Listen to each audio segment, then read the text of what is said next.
자, 여러분 안녕하세요. 오늘 두 번째 시간 우리 이제 고려대학교 계열적합형 23학년도를 대비해서 계열적합형 문제를 하나를 더 풀려고 하는데, 이것은 재작년, 그러니까 2020년에 시행을 했었던 21학년도 입학생 뽑는 문제였어요. 자, 오늘 이걸로 일단 수업을 한번 진행을 해 보도록 하겠습니다. 자, 어떻게 지난번 수업은 잘 들었나 모르겠고, 일단 오늘도 문제를 풀어보면서 여러분들이 얼마나 이제 적응력을 높이느냐, 이제 그걸 한번 보도록 할게요. 계열적합형, 그러니까 이 계열적합형이 학종으로 들어왔지만은 그 전에는 이제 특기자 전형이었고, 특기자 전형 전에는 뭐 이제 국제인재 전형 뭐 이런 식으로 이제 존재를 했었는데, 근데 그게 전형이 좀 이제 변화가 됐었잖아요. 근데 이제 특기자 전형으로 바뀌고 계열 적합형으로 바뀌면서 약간 제시문의 길이가 길어지는 듯한 이제 그런. 그래서 우리 그 선생님이 보내준 문제지로는 이제 한 페이지가 넘어가는 길이의 이제 제시문이 주어졌다라고 하는 거고, 좀 더 논술스러운 식으로 이제 많이 바뀌었다라고 이제 말씀을 드렸어요. 자, 오늘도 좀 이제 그런 스타일의 이제 문제를 풀어보도록 하겠습니다. 자, 21학년도 계열적합형 오후 문제인데, 이거 개인과 집단의 관계라고 하는 문제예요. 자, 일단 제시문을 보기 전에 항상 우리가 먼저 하는 것은 뭐냐? 논제를 먼저 읽고서 그 논제를 파악하기. 자, 보도록 하죠. 자, 문제를 먼저 봅시다. 나의 연구 결과를 바탕으로 가히 디벨레 현상에 관해서 설명하시오. 그랬어요. 연구 결과가 있고 이것을 기준으로 삼아서 디벨레 현상을 설명해라 라고 했어요. 이제 어떤 기준이 있고 그 기준에 따라서 한번 설명을 해봐라. 그러니까 여기에서는 이 나의 연구 결과를 파악하는 거, 나의 연구 결과를 파악하는 것이 핵심이고, 이것을 적용해서 이제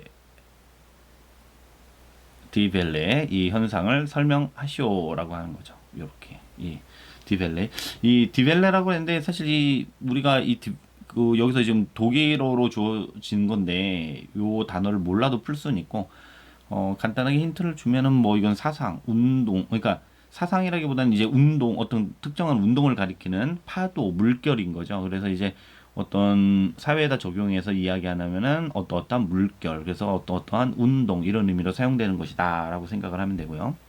그래서 이 디벨레 현상이 있고, 현상을 설명하는 이론적인 부분이 여기에 존재를 하게 됩니다. 예를 들어서 만유인력의 법칙을 이용해서 요 펜이 떨어지는 것을 설명할 수 있는 것과 이제 유사한 거죠. 그럼 만유인력의 법칙이 제시문 나에 해당하는 것이고, 그리고 펜이 떨어지는 것은 이 디벨레 현상, 이 사건에 관련된 것이고, 이렇게 생각을 할 수 있어요. 그런 논리가 이제 성립이 되는 겁니다. 두 번째 문제는 나의 연구 결과에서 도출된 주장, 기억에 대해 다의 관점에서 여기선 다의 관점, 요게 기준이에요. 다의 관점이 기준이고, 이 기준을 바탕으로 해서 뭘 해라? 주장, 기억을 이제 평가를 해라. 이렇게 되는 거겠죠. 자, 다의 관점에서 나의 기억에 대해서 평가를 하시오라고 한 거고요. 자, 이것도 어떤 기준을 충족시키느냐, 그 기준에서 볼 때 뭐가 문제인 거냐, 한계를 이제 보여주든지 뭐 이런 이야기를 할 수가 있을 겁니다. 자, 라를 활용하여 가히 디벨레 현상, 나의 주장, 기억, 그리고 다의 이상사회론에 대해 각 비판적으로 평가해라. 라를 활용하여, 이번엔 또 이제 기준이 또 바뀌었어요. 라를 활용하여, 이게 활용하라고 그랬잖아요. 이것도 이제 기준을 제시하는 거예요. 선생님이 무엇을 바탕으로, 그리고 어떠한 관점에서 무엇을 토대로, 이게 다 뭐라고 그랬습니까? 기준지시요. 기준지시.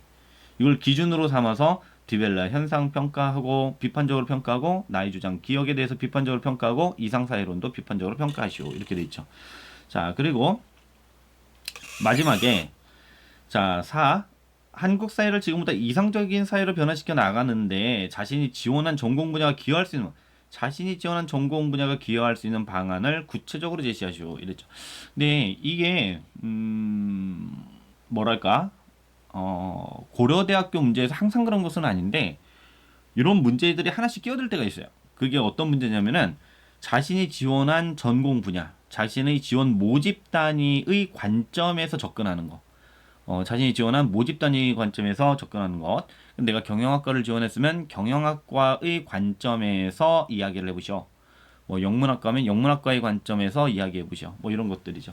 그래서 그런 것들 이것도 항상 항상은 아니지만 이게 문제로 출제되는 경우가 많이 있기 때문에 여러분들 지원 모집 단위에 대해서 좀 생각을 하고 있어야 됩니다.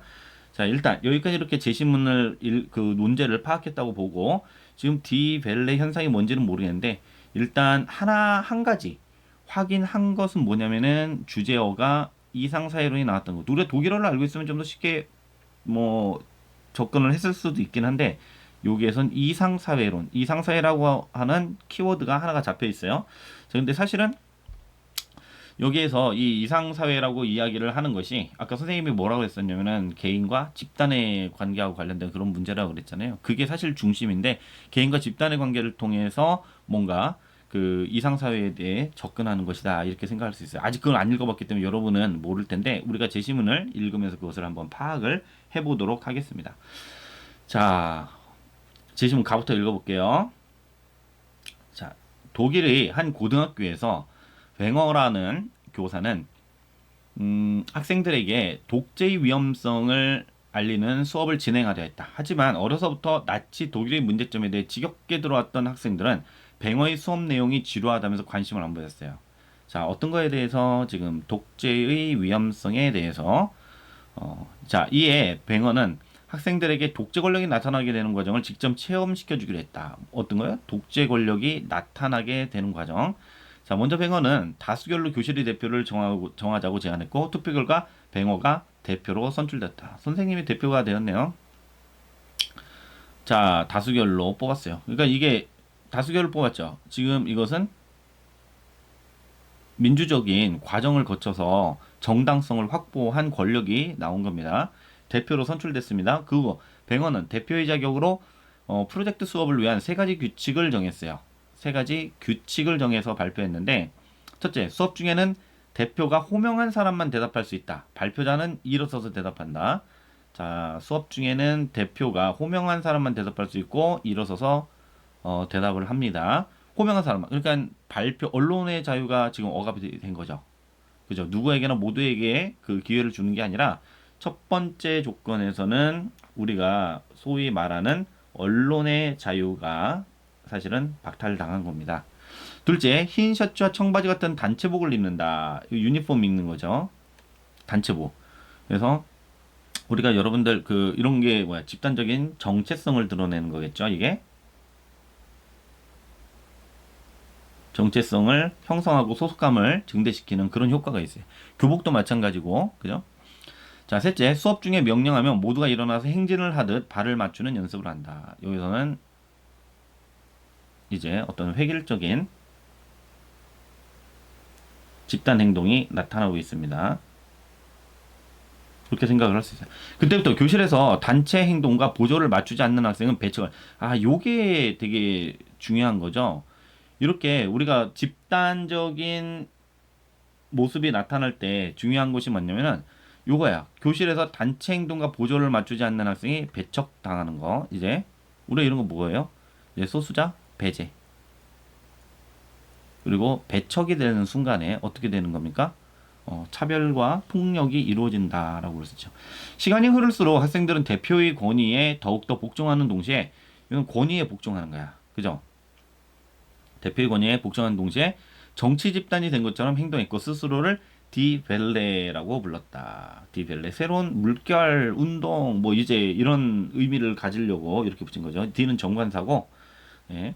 학생들은 마치 나치식 경례 같은 인상을 주는 독특한 경례를 만들어냈고 디벨레 경례를 하지 않는 학생들은 교실에 들어오지 못하도록 막았습니다. 결국 학교는 디벨레 학생 이렇게 했더니 어떻게 됐어? 학교는 디벨레 학생들과 비디벨레 학생들로 어떻게 되더라? 나눠지더라. 분열됐습니다. 그러니까 이제 집단화가 나타난 거죠. 집단화가.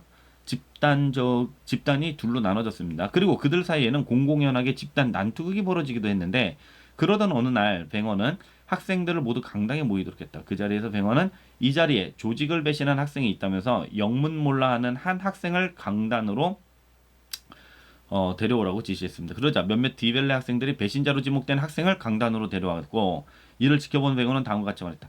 자, 몇몇 디벨레 학생들이 배신자로 지목된 학생을 강단으로 데려왔습니다. 독재가 바로 이런 것이다. 여러분 지금까지 어떤 일들이 일어났는지 알아차려야 한다. 그러고는 공식적으로 디벨레의 해체를 선언했습니다. 자, 뭡니까? 정당한 권력이 이게 지금 나치가 등장하는 것을 독재 권력, 독재 위험성을 알리는데 이게 어떻게 되느냐면은 아이들이 여기에서 지금 자발적으로 복종을 하고 있다는 거야. 그래서 심지어는 뭐냐면은 자신의 집단에 속하지 않은 아이들을 공격하고 이제 배제하고 이런 문제가 나타나는 거죠. 이게 나치가 등장했던 거랑 비슷한 거죠. 나치도 민주주의적으로 선출된 정부이고 그래서 나치가 시키는 것에 대해서 아무 그 비판적인 의식 없이 무조건 이제 따르고 있었던 그런 독일 국민들의 모습을 사실 재현해낸 것이라고 할 수 있죠. 그리고 재현해낸 것이기도 하고요. 그래서 이렇게 배신자로 지목된 학생을 강단으로 데려왔는데 뭐 이거 유태인들 집어내라 그러면 자기 이웃일 때도 이제 데려오는 그런 경우들이 있었던 거죠. 그래서 이런 것들을 통해서 이 뱅어 선생님은 이런 디벨레 현상을 통해서 독재 위험성, 독재 권력이 탄생하고 사람들이 어떻게 집단주의적인 의식을 가지면서 자신의 소속감을 증대시키고 정체성을 형성하고 그러는 가운데 어떻게 이 소수자가 배제가 되는지 이제 그것을 보여주는 거죠. 자, 일단 재심은 가는 이런 내용이었고 자, 잠깐만 문제를 한번 다시 봅시다. 여기에서 나의 연구 결과를 바탕으로 디벨레 현상에 관해서 설명을 하라고 그랬지. 어떻게 해서 나타났느냐? 나를 보고 한번 이제 설명을 해야 돼. 그럼 왜 여기에서 나타나는 현상이 뭐예요? 디벨레 현상이 나타났다 그랬을 때 이 디벨레 어떤 새로운 물결이다. 어떤 신물결이다. 사실 새롭다는 단어는 이제 없기는 했지만 바로 그 물결 이런 거겠지. 그 새로운 사조 이렇게 되는 거죠. 그래서 이런 물결의 현상, 집단화된 현상이 왜 나타났느냐? 그것을 설명하시오. 자, 떨어졌습니다. 왜 떨어졌습니까? 라고 말했을 때 이 현상, 이게 사건이 일어났잖아. 디벨레 사건이 일어난 거야. 집단주의적으로 사람들이 뭉쳐갖고 소수자를 배제하고 어떤 독재 권력을 공고히 하는 그런 과정이 나타났고 집단적인 싸움이 나타나기도 하고 이런 현상이 나타난 거예요. 그게 사건이에요. 그럼 그 사건이 이 현상적인 사건이 왜 나타났느냐? 이것을 뭐 해라? 설명하라. 그럼 이거 왜 떨어졌어요? 여러분 이거 어떻게 설명할래? 이거 설명하려면은 뭐라고요? 이런 친구들이 있어요. 야, 네가 놨잖아. 그치? 네가 놨으니까 떨어진 거 맞죠? 맞기는 한데 그것은 이제 초딩의 대답일 뿐이고 고딩의 대답이라고 한다면은 우리는 어떻게 해야 됩니까? 이게 어떤 거 해야 돼? 야, 만유인력의 법칙이 적용된 거야. 만유인력의 법칙 때문이야.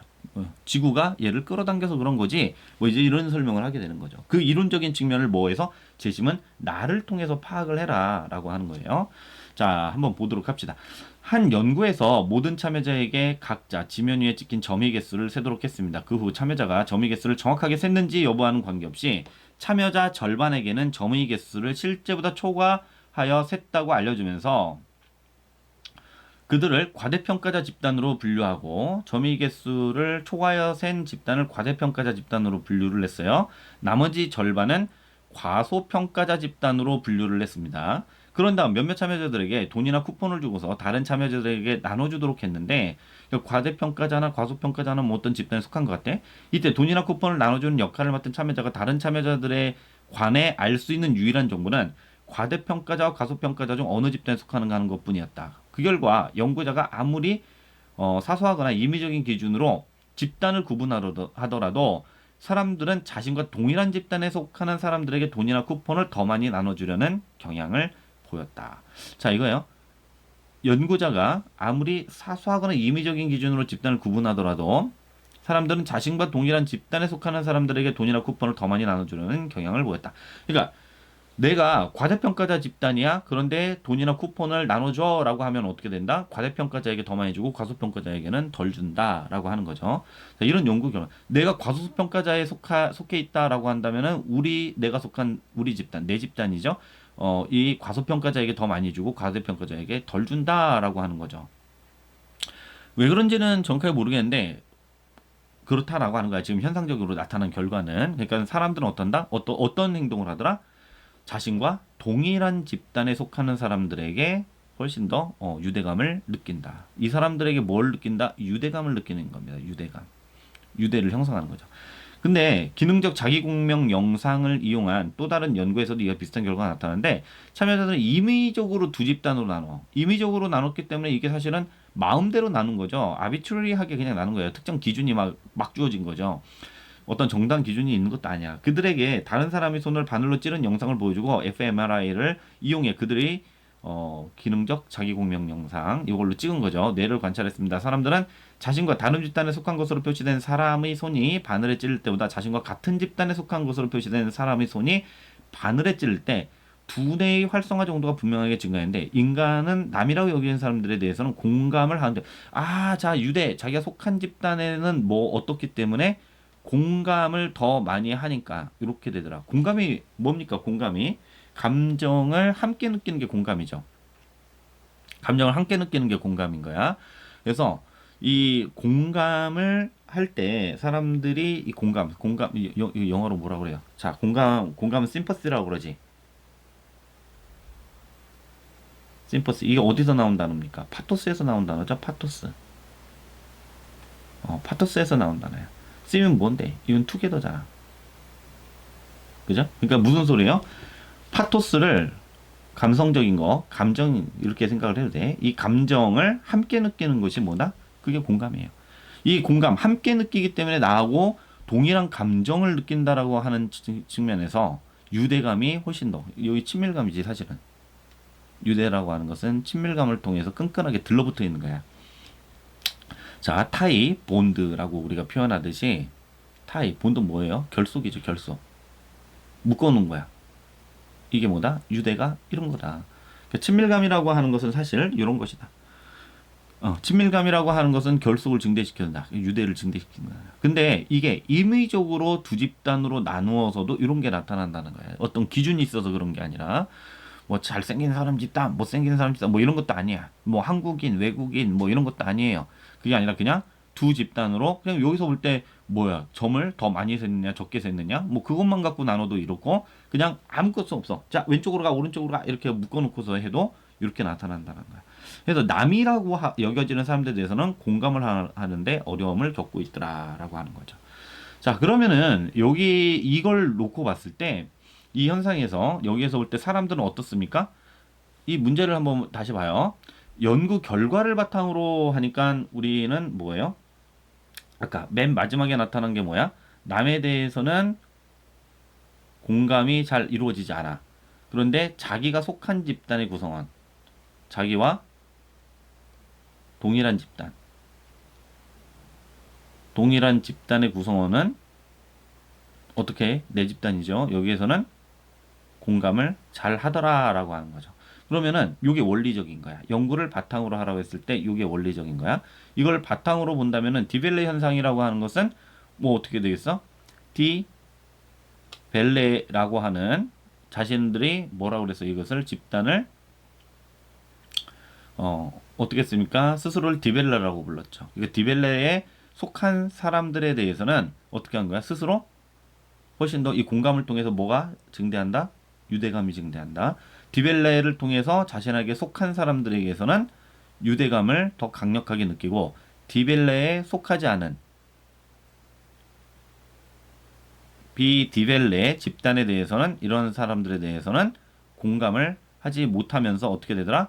배제하더라. 그러니까 이네들에 대한 친밀감과 공감을 바탕으로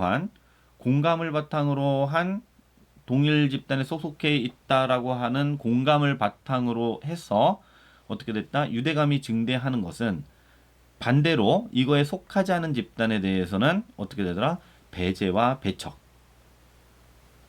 배제, 이제 배척으로 나타난 거다. 이렇게 이제 이야기를 할 수 있겠죠.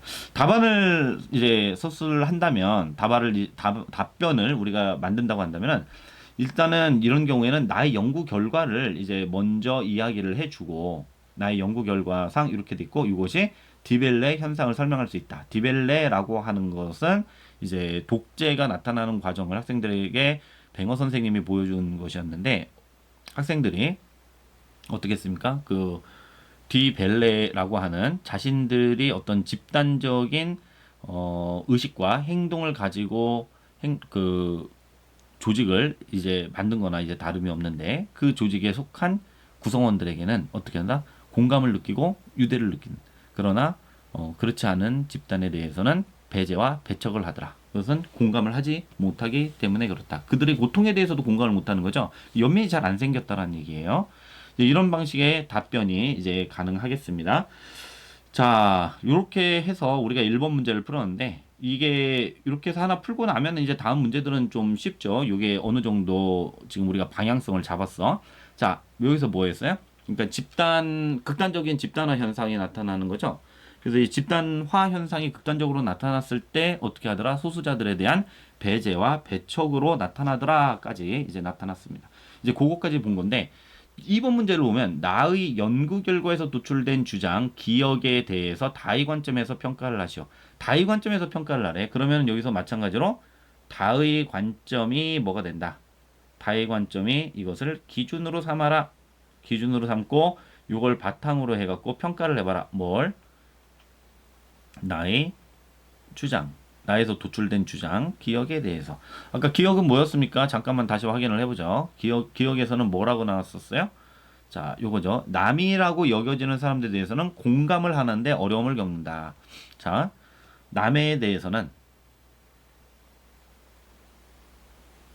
남이라고 여겨지는 사람에 대해서는 공감이 잘 안 되더라. 이런 얘기였죠. 근데 다의 관점에서 평가를 하라고 그랬어. 다의 관점에서. 그러니까 여기서도 이게 현상적인 거야. 남에 대해서 공감을 잘 못하는 이런 현상에 대해서 한번 봅시다. 자, 다의 관점이 뭔가 봅시다. 큰 도가 행해진 세상에서는 도가 있어야 돼, 도. 대도겠네, 대도. 큰 도. 세상에서는 천하가 모두의 것이 된다. 현명하고 유능한 사람을 뽑아 나라를 다스리게 하면 어떻게 된다? 신의가 존중되고 화목이 두터워진다. 그러므로 사람들이 조화롭게 되고 서로가 서로를 믿는 그런 사회가 되겠죠. 그러므로 사람들은 자기 부모만 부모로 여기지 않고 자기 자식만 자식으로 여기지 않는다. 자기 부모를 부모로 여기는데 자기 부모가 아닌 다른 노인도 자기 부모로 생각을 하고 자기 자식만 애지중지하는 게 아니라 남의 자식도 내 자식처럼 생각을 하게 된다. 노인은 안락하게, 그러니까 어떻게 되겠어요? 내 부모가 아닌 다른 노인도 안락하게 여생을 마칠 수 있도록 해주고 작년에는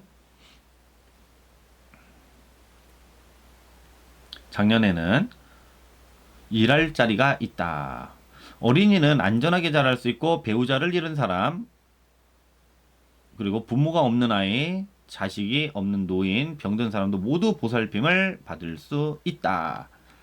자, 재화가 헛되이 땅에 버려지는 것을 싫어하지만 그렇다고 그것을 결코 자기 것으로 숨겨두지도 않아. 스스로 일하는 것을 싫어하지 않지만 또한 자기 자신만을 위하여 일하지 않는다. 여기서 그러니까 남을 위해서도 일을 하는 거죠.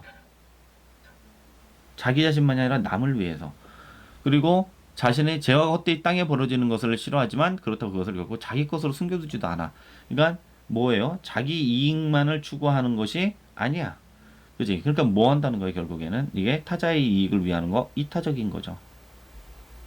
이타적인 생활을 하게 됩니다. 남을 위해서. 스스로 일하는 것을 싫어하지 않지만 또 자기 자신만을 위하여. 그래서 음모를 꾸미는 일이 생기지 않고 훔치거나 해치는 일도 일어나지 않아. 그러므로 집마다 문이 있어도 잠그지 않고 이러한 세상을 대동이라 한다. 이걸 뭐라고 그래요? 대동사회. 사실 이게 뭡니까? 대동사회? 육아에서 말하고 있는 뭐예요? 이상사회. 육아에서 말하고 있는 이상사회가 대동사회야, 대동사회. 이 대동사회는 여기서 설명한 것과 같이 자신의 부모가 아닌 노인들도 다 공경하고 돌봐줄 것이며 자기 자식이 아닌 아이들도 다 돌봐주고 그래서 이제 문이 있어도 문을 열어두고 산다는 거죠. 도둑도 없는 거예요. 그럴 필요가 없는 거야. 모두가 서로를 돌보면서 사는 사회이기 때문에 그러니까 이런 사회를 이제 대동사회라고 해요. 근데 이거 이상사회잖아. 이상사회. 그래서 이제 대동사회에 미치지 못하게 되면은 이제 어떻게 이게 덕으로서 다스리는 사회가 됐을 때 이런 거죠. 아까 뭐라 그랬습니까? 여기에서 유능한 사람, 현명하고 유능한 사람을 뽑아서 됐을 때. 근데 사실 이게 쉽지가 않지. 그래서 이제 대동사회가 아닌 사회에는 그나마 차선의 이제 이상사회, 완전한 이상사회는 못 됐을 때 차선의 사회로 이제 주장하는 것이 뭐냐면 이제 소강사회 이런 식으로 이제 이야기를 하죠. 소강사회. 덕치로 다스리면 대동사회가 될 수 있을 텐데 이제 그러지 못했을 때는 이제 소강사회가 온다라고 이야기를 했습니다. 자, 그럼 그렇고 그럼 여기에서는 이렇게 가능한 것은 뭐예요? 이게 육아잖아. 그러니까 부모만을 부모로 여기지 않고 자신의 부모만을 부모로 여기진 않고 이제 다른 노인들도 자신의 부모처럼 대하게 되는 거죠. 육아에서는 이런 거지. 항상 뭐예요? 육아에서는 자기로부터 시작을 해. 그지? 그래서 우리가 그것도 뭐라고 그러는 거지? 육아에서 말하는 것 중에 그거 있잖아요. 대학에 보면은 뭐라고 돼 있어요? 수신제가 치국 평천하라고 하는 이런 구절이 있죠. 그지? 수신 제가 수신제가 이것도 이제 같은 맥락에서 이해를 할 수가 있는데 치국 평천하라고 하는 대학의 첫 구절이 대학 지도는 명덕하고 그것도 마찬가지야. 명덕 나의 밝은 덕을 밝게 하고 그러니까 내가 갖고 있는 선한 본성을 드러낼 수 있도록 만들고 그 다음에 재친민하고 또는 이제 저기처럼 주의처럼 말하면 재신민하고 그래서 백성들과 친함이 있고 또는 백성들을 교화하고 그래서 지어지선이라 지극한 선에서 그치는 것이라 이렇게 얘기했어요. 대학의 목적이라고 하는 게 대학의 도라고 하는 게 그래서 큰 도도 마찬가지. 학문을 하는 이유도 그런데 야 이것도 대학 구절입니다. 수신제가 치국 평천한데 내 몸을 닫고 수양하는 거죠. 개인의 수양을 하고 그런 다음에 뭐 하는 거예요? 제가 집안을 다스리고 그 다음에 뭐 하는 겁니까? 나라를 다스리고 그러니까 집안을 가지런히 하고 화목하게 만든 다음에 그다음에 나라를 다스리고 온 세계를 태평성대로 이끄는 것이 바로 수신제가 치국 평천하예요. 육아에서는 이런 거야. 그러니까 이게 뭐예요? 나로부터 시작을 하잖아. 그러니까 부모로 우리가 그래서 이제 효라고 하는 것에서 경이라고 하는 게 나오는 거지. 그지? 효에서 이제 경으로 발전하는 거야. 이거 마찬가지예요. 부모를 공경하는 것으로부터 경으로 하는. 그러니까 이게 확대가 되는 거지. 이런 확대가 되려면 어떻게 해야 될까요? 확대가 되려면은 우리가 보편화를 시켜야 돼. 보편화. 근데 이제 보편화가 되게 어렵죠. 그러니까 여기에서는 육아에서 생각하는 것도 우리가 육아적인 인식이 없다 하더라도 뭘 생각할 수 있어? 역지사지인 거지. 역지사지. 어떤 측면에서 부모님을 다른 사람의 부모님을 나의 부모님처럼 생각을 해라라고 하는 것. 남의 자식을 나의 자식처럼 생각하라라고 하는 것은 무슨 얘기예요? 그게 뭐예요? 내 부모님이 편찮으셔서 고통스러우면은 어떻게 써? 그래서 고통스럽죠. 그러면은 다른 사람의 부모님이 이제 편찮으셔서 고통스러우면 어떤 거야? 그것도 내 부모님에 대해서 고통스러워하듯이 어떻게 해라? 공감을 하든지 아니면은 그 고통을 상상을 해갖고 역지사지 정신으로 이해를 하든지 이런 거죠. 지금 사실 여기에 나오지는 않았지만 이제 인과 관련해서 얘기할 때 인이란 뭐냐? 애인이라 남을 사랑하는 것이다라고 해요. 인이라고 하는 거. 이제 공자님이 그렇게 말씀을 하시죠. 애인이라 애인이라 남을 사랑한다. 타인을 사랑한다. 타인을 사랑하면 어떡하냐? 서가 필요하다. 충서가 필요하다. 충서하라. 서라고 하는 것이 뭐냐? 마음이 같다라고 해서 그런 역지사지를 말하는데 이런 대동사회에서 우리가 사실 그 아까 육아적인 그런 것들 모른다 하더라도 여기에서 보여주고 있는 것은 뭐냐면은 내 부모님에 대해서 생각하고 느끼고 하는 것들을 확장시키는 거야. 어디로? 타인에게로 확장을 시키는 그런 과정을 보여주는 거죠. 자, 그렇다면은 우리가 여기에서 이 문제에서 자, 여기 뭐예요? 나의 다의 관점에서 평가하면 다의 관점은 이제 이상사회, 대동사회죠. 대동사회에서는 어떻게 됩니까? 나와 남을 나와 같이 하나로 이해해요. 그럼 여기에서는 어떻게 되는 거야? 우리가 다른 사람을 배려하고 이것도 마찬가지지. 공감하고 공감을 통해서 어떻게 하는 겁니까? 배려하는 거야. 남을 나와 다르지 않게 대우를 하는 거예요. 요걸 바탕으로 하는 이런 사회인 거야. 이런 사회에서 서로가 유대감을 바탕으로 해서 돌보는 그런 배려의 사회가 되는 거죠. 그리고 연구 결과에서 도출된 주장 기억에 대해서 본다면 이 주장 사람들은 어떻다? 남에 대해서 공감하는 능력이 없다. 그런데 이 관점에서 보면 그렇지 않은 거죠. 요것을 보니까 어떻더라? 요 관점에서 보면 야 그래 현상적으로는 그렇게 나타날 수는 있지만 현상적으로는 그렇게 나타날 수 있지만 사실 사람들이 공감 능력이 없는 것이 아니야. 공감 능력이 없는 게 아니야. 이런 관점에서 평가를 한다면은 여기서 이상사회가 나왔잖아. 이상사회가 어떻게 나왔습니까? 이런 거죠. 우리가 다른 현명하고 유능한 사람을 뽑아서 다스리게 하면 신의가 존중되고 화목이 두어지는데 요거야. 다른 사람들을 믿고 다른 사람과 조화를 이루는 그런 도덕성을 갖추게 되었을 때 어떻게 되냐? 도덕이 확장될 수 있다라는 거지. 그러면은 여기에서는 요거에 대해서 비판적으로 이제 우리가 평가를 한다면은 남에 대해서 그러니까 현상적인 것으로는 그 현상이 그냥 사실로 나타난 거야. 실험 결과는. 그러니까 이게 사실이 잘못됐어 이렇게 얘기를 할 수는 없어요. 그러니까 무슨 얘기냐면은 그런 사실이 나와서는 안 돼 이렇게 말을 하는 게 아니라 사람들이 남에 대해서는 공감을 하지 못하는 현상이 도출이 됐습니다. 이런 현상이 그냥 나타나는 현상적 사실이야 이건. 그러면은 근데 이 요 현상적 사실을 바탕으로 해서 남에 대해서는 우리가 공감하기 어렵다라고 그냥 그것을 그러니까 현상적으로 볼 때 이 주장에서 아니 주장이 아니라 결과적으로 보면은 공감 능력에서 볼 때 어떤 이 두뇌에서 활성화 정도도 이렇게 나왔잖아요. 남이라고 여겨지는 사람들에 대해서는 공감을 하는데 어려움을 겪고 있기는 하지만, 그지? 겪는다라고 하는 그 사실에 대해서는 이것은 사실적으로 받아들일 수가 있는데 이 그렇다라고 해서 우리가 요것을 뭐 우리가 이걸 바탕으로 해서 다른 사람에게 공감을 할 수 없어 해서는 안 돼. 뭐 이런 식의 주장은 하기가 어렵다는 거죠. 왜냐하면은 여기서 보면은 이 주장에서는 대동사회에서는 뭐냐면 우리가 신의를 바탕으로 화목을 갖췄을 때 우리가 도덕성을 갖추게 되면은 어떻게 된다? 그래 남에 대해서 공감하는 게 쉽지는 않겠지만 이 남에 대해서 우리는 공감을 할 수가 있어. 공감 능력이 어떻다? 없는 게 아니야. 이건 있어. 없는 게 아니야. 이 공감 능력이 그럼 뭐 어떤 게 중요하다? 공감 능력이 발휘되도록 하는 조건이 중요하다라고 하는 이런 걸 얘기를 할 수가 있죠. 그러니까 대동사회에서 분명히 내 부모가 더 먼저일 수 있겠지만 이 공감 능력이 확장을 시키는 것이 불가능하지 않은 걸 보여주는 거야. 그렇다면은 여기서는 공감 능력이 확장이 안 됐고 여기서는 공감 능력이 확장이 됐단 말이야. 그러면은 이 그 다의 관점에서 공감 능력이 확장이 됐고 여기서는 공감 능력이 확장이 안 됐는데 이게 공감을 그러면은 어떻게 하는 게 중요하다.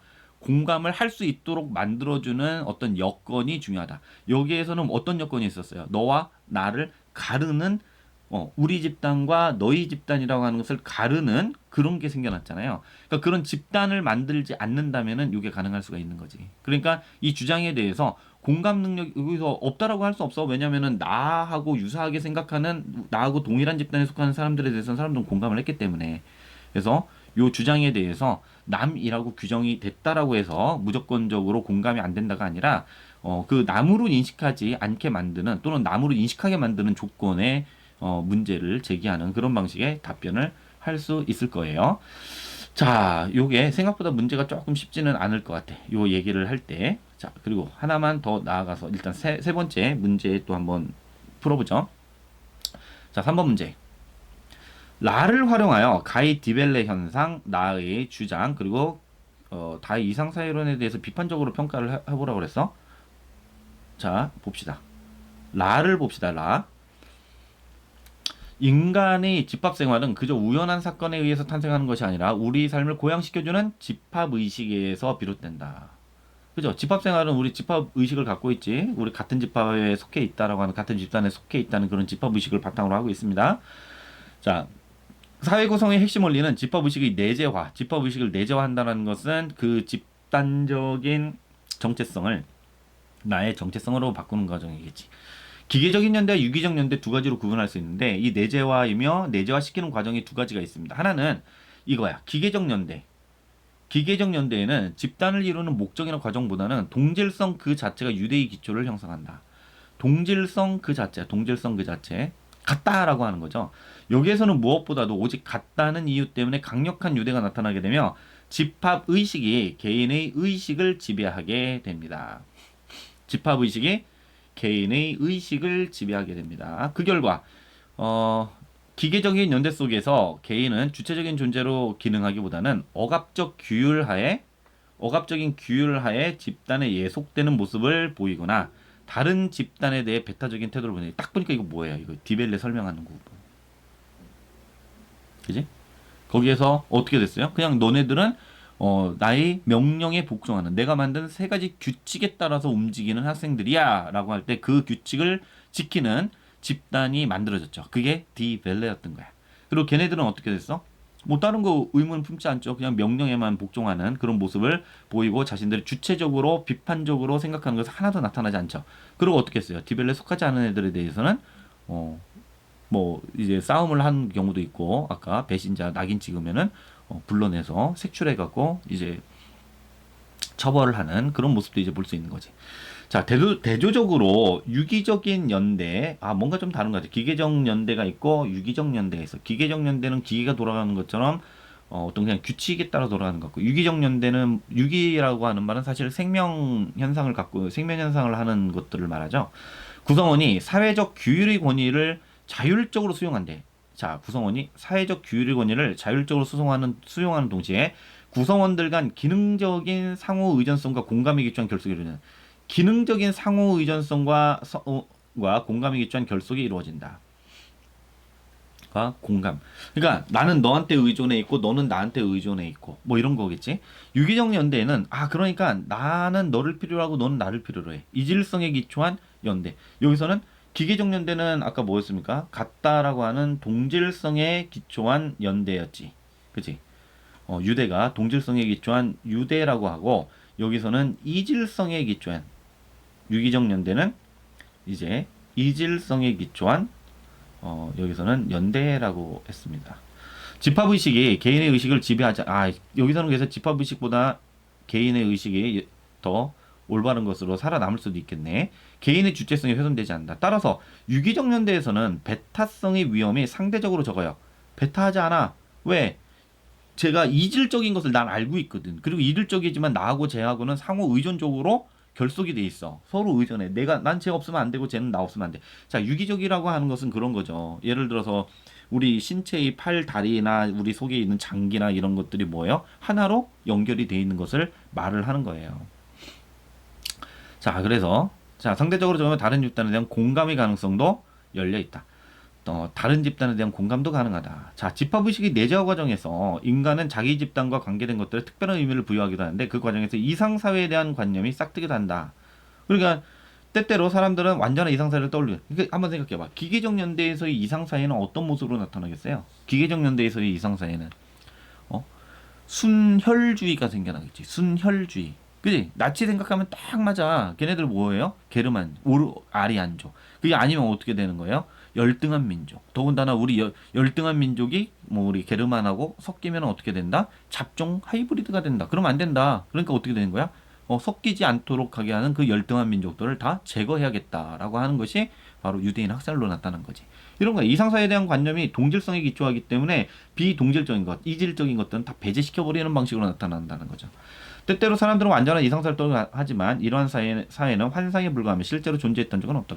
이거야. 이러한 사회는 존재했던 적이 없습니다. 선생님이 이상사회하고 관련된 이야기를 한번 했었지. 유토피아, 없는 세계라고 하는 뜻. 그리고 사실은 이 이상 세계라고 하는 아이디얼 월드라고 이야기를 하면 아이디얼하다라는 측면에서 이미 뭡니까? 아이디어에만 존재하는 걸 거예요. 그럼에도 불구하고 이상사회 역시 사회생활의 자연적인 사물인데, 이상사회와 현실사회는 둘 중 하나가 없으면 나머지 하나도 존재할 수 없을 만큼 상호간에 긴밀하게 결합되어 있다. 현실사회 없이는 이상사회가 존재할 수 없고, 이상사회 없이는 현실사회도 존재할 수 없다라고 했습니다. 자, 여기서 그러면은 이걸 어떻게 풀 수 있어? 디벨레 현상을 놓고 보면은 아까 여기서 라를 활용할 때 우리가 집합의식이 형성돼서 그 집합의식이 내재화되는 과정을 기계적 연대와 유기적 연대로 설명을 했어요. 그지? 유기적 연대로.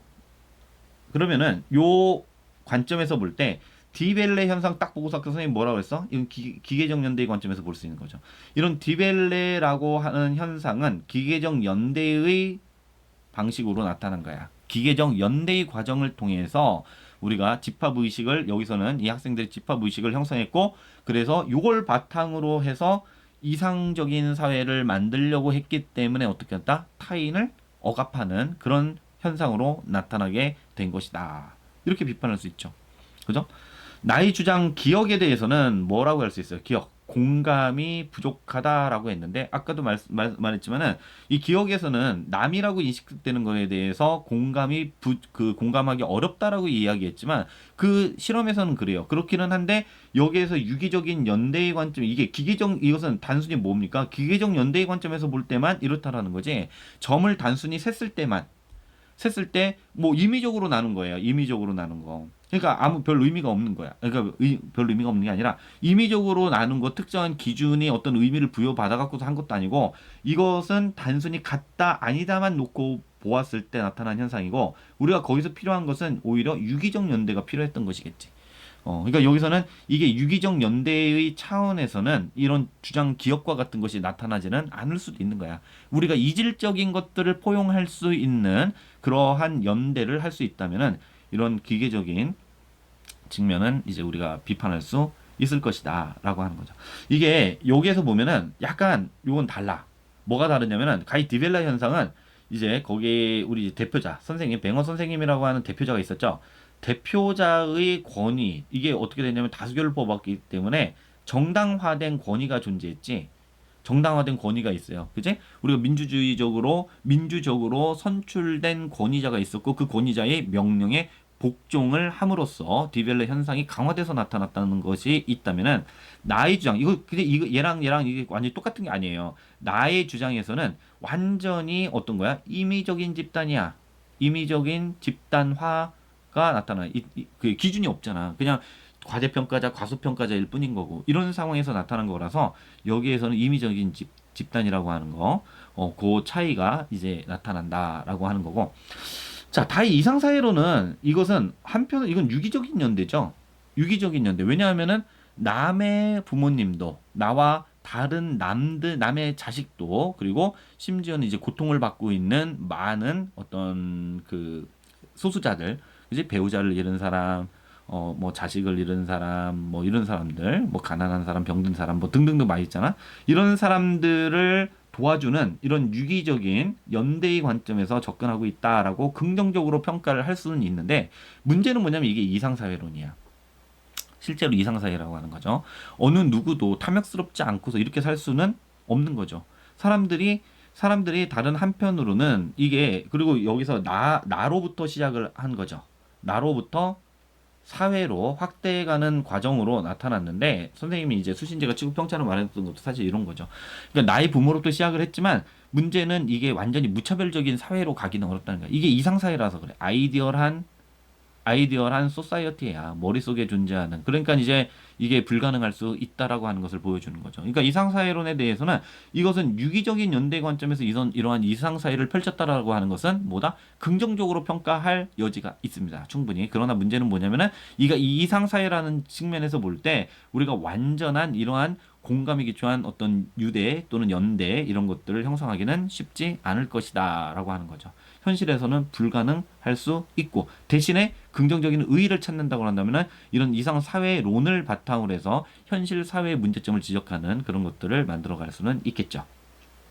자, 그 다음에 요건 제법 이제 쉬운 거지. 쉽다기보다도 아까 특징적인 고대 문제의 형태로 이게 안 나오는 경우도 있는데 항상 여러분은 염두에 두고서 접근을 하라라고 했습니다. 그게 뭐였냐? 면 바로 요거예요. 여러분의 그 지원 분야, 지원 모집 단위 하고 관련해서 그냥 한번 생각을 해봐. 이게 자신이 지원한 전공 분야가 기여할 수 있는 방안에 대해서 이야기를 해봐라. 그러면은 뭐 여러 가지가 있잖아요. 이거 한번 그러니까 이상적인 사회, 한국 사회를 지금보다 이상적인 사회로 만든다라고 한다면은 뭐겠어? 우리가 타자를 포용하는 거죠. 그지? 하버마스의 책 제목도 있지. 이질성의 포용. 이 포용을 하려면 어떻게 해야 돼? 여기에서 볼 때 공감을 해야 되는 것이고, 다른 방식으로 본다면은 재심은 라에서 나타났던 어떤 유기적인 연대의 관점에서 접근을 할 수도 있겠지.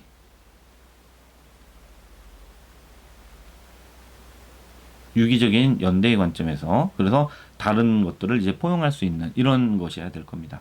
그러면은 우리 뭐 어떻게 할까요? 예를 들어서 경영, 이것만 갖고서도 여러 가지를 이야기를 할 수 있어. 여러분들 대부분 오른손잡이지. 왼손잡이는 어때요? 불편하죠. 경영의 관점에서 볼 때 사실 우리에게 소수자라고 할 수 있는 왼손잡이들 어떻습니까? 마우스 같은 거 이런 거 활용할 때 이게 오른손잡이용으로 나오잖아. 엄청 불편한 거예요. 그래서 왼손잡이를 위한 무언가를 만들 수도 있을 것이고, 그리고 우리 사회에서는 경영자 또는 이제 기업의 입장과 노동자 입장 대립 구조가 있잖아요. 그래서 이런 것들과 관련해서 어떤 노사의 화합을 통해서 상생하는 것에 대해서도 이야기를 할 수도 있는 거지. 그지? 이런 것들도 이야기할 수 있고, 이제 특정 기업이라서 좀 그렇기는 하지만 선생님 같은 경우는 그 우유를 메일에서 나오는 우유를 되게 잘 먹어요. 그게 왜 그러냐면은 메일이 선생님이 알기로는 어떤 그 뭐더라? 아이들 갓난애기들 있잖아요. 얘네들이 그 분유를 먹어야 되는데 그 일반적인 분유를 못 먹는 애들이 있다 그러네. 이제 그런 아이들을 위해서 적자임에도 불구하고 그런 분유들을 계속 생산을 한다는 거죠. 이런 것도 말을 할 수가 있죠. 그죠? 할 수 있는 얘기 경영과 관련해서 이야기를 해서 뭐 여러 가지 얘기할 수 있을 거야. 이런 것처럼 뭐 하청업체하고 이제 그 관계에 대해서도 이야기를 할 수 있을 거고, 뭐 공동무역 같은 것도 얘기할 수 있고 등등. 우리가 뭐냐면은 그런 생산자를 보호할 수 있는 이런 것들 뭐 많죠. 뭐 그런 것만 있지는 않지. 경영에서도 그런 거 얘기할 수 있고, 물론 이제 경제의 관점에서도 그러한 이제 소수자들을 위한 그런 어떤 경제 전략에 대해서도 이야기를 할 수 있고, 뭐 여러분들 예를 들어서 정치 경제학, 그 정치 외교 뭐 이런 쪽으로 이제 전공을 했을 때 당연히 정치에서는 소수자를 위한 배려. 요즘 같으면 뭐 이제 장애인 단체들 시위하고 있잖아요. 장애인 이동권 보장해라라고 할 때 그네들을 우리의 같은 집단으로 포용해 줄 수 있는, 그래서 그네들을 배려할 수 있는 어떤 시설을 만들어 주거나 그들을 배려한 정책을 펴는 것도 할 수 있고, 외교의 관점에서도 아까 우리 보면은 뭐예요? 우리보다 이제 못 사는 개발도상국을 도와주는 것에 대해서도 이야기를 하고 등등등 여러 가지 측면에서 말을 할 수 있기 때문에 이 부분은 뭐 그렇게 이제 어려운 부분은 아닐 것 같아요. 자, 그럼 이런 거 말고 우리 어문 쪽에서도 할 수 있을까? 그렇죠. 어문 쪽에서도 할 수 있죠. 어문 쪽에서도 예를 들어서 뭐 우리 영문 같은 거 많이 쓰잖아. 영문과. 그런 여러 가지 방식으로 생각을 할 수가 있는데, 이제 영어 그 우리가 어떤 번역을 한다라고 그럴 때 우리가 외국에서 서적이 나왔을 때 베스트셀러가 될 것들만 번역을 해서 들어오는 거지. 그러다 보니까 우리나라는 이제 학술서에 대한 번역이 되게 잘 안 되는 편. 일본하고 비교하면 훨씬 더 그렇죠. 그래서 수입이 되게 늦고 그래요. 그런 측면에서 볼 때 우리가 대중서가 아닌 것들도 빨리빨리 번역을 해갖고 그러한 소수의 사람들을 위해서 뭐 번역을 할 수 있다. 뭐 이렇게 할 수도 있고. 그리고 뭐 그런 거 말할 수 있고, 영어 영문과이기 때문에 영어 학의 관점에서 볼 때 우리 영어 교육으로부터 소외된 친구들을 위한 어떤 프로그램을 만드는 것에 기여를 한다거나 뭐 이런 얘기도 할 수 있죠. 뭐 이런 것은 얼마든지 할 수 있을 것 같아서 여러분들 뭐 별로 그렇게 어려울 것 같지는 않습니다. 근데 여러분이 이런 거 한번 대답을 안 해보면은 이렇게 해도 되나? 라고 하는 의문이 들기 때문에 답변은 이렇게 해보는 게 좋아요. 자, 선생님 일단은 우리 그 2회차 수업의 첫 번째 문제는 여기서 마치도록 하겠습니다. 자, 다음 문제에서 보도록 합시다.